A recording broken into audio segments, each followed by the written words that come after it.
જામનગર ખીજડીયા અભયારણ્યના સંરક્ષણ અને પુનઃસ્થાપન માટે ₹12 કરોડના ખર્ચે હાથ ધરાશે વિશેષ પ્રોજેક્ટ.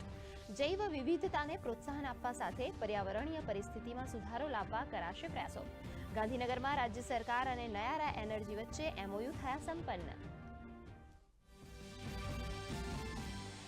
સુનીતા વિલિયમ્સ અને બિલમોર બુચના ઘર વાપસીનું કાઉન્ટડાઉન શરૂ. ISSથી અલગ થયું અવકાશયાન. પૃથ્વી પર પાછા ફરતા આશરે 17 કલાકનો લાગશે સમય.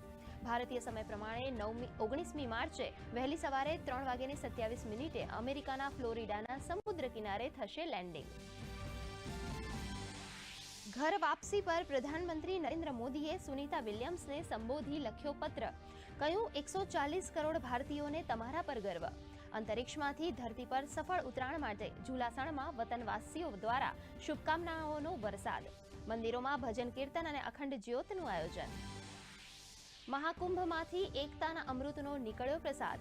મહાકુંભની સફળતા પર પ્રધાનમંત્રી નરેન્દ્ર મોદીનું લોકસભામાં વક્તવ્ય. કહ્યું મહાકુંભના સ્વરૂપે સમગ્ર વિશ્વએ નિહાળ્યું ભારતનું વિરાટ રૂપ. તો નદીઓને સ્વચ્છ રાખવા અને પુનર્જીવિત કરવા નદી ઉત્સવ આયોજિત કરવાનો વ્યક્ત કર્યો સંકલ્પ. કચ્છમાં શિક્ષકોની ઘટ હવે થશે પૂરી. રાજ્ય સરકાર કચ્છ જિલ્લા માટે 4100 શિક્ષકોની કરશે ભરતી. ખાસ શિક્ષકોની ભરતી બદલીપાત્ર રહેશે નહીં. સ્થાનિક ઉમેદવારોને પણ આ ભરતીનો મળશે લાભ.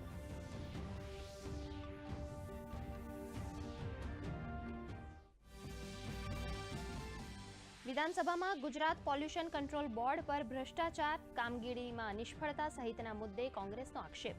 GPCBમાં હપ્તાખોરીના આક્ષેપ પર પુરાવા માંગતા ઉદ્યોગમંત્રી બળવંતસિંહ રાજપૂત.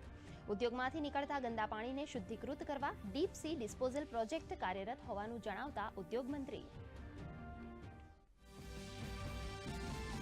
વિધાનસભા ગૃહમાં આજે કૃષિ, ખેડૂત કલ્યાણ વિભાગ તેમજ માહિતી અને પ્રસારણ વિભાગની અંદાજપત્રીય માંગણીઓ મંજૂર.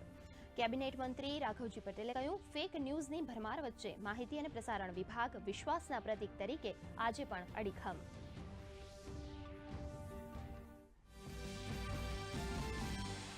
અમદાવાદ મ્યુનિસિપલ કોર્પોરેશન સંચાલિત શાળા દ્વારા આગામી સત્રથી માધ્યમિક વિભાગ કરાશે શરૂ.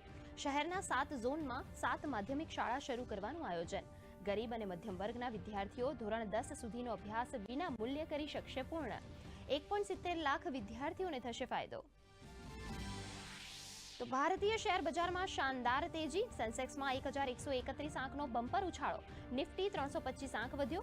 સોનું ઓલ ટાઈમ હાઈ. ચાંદી 1 લાખને પાર. ડોલર સામે રૂપિયો 23 પૈસા મજબૂત.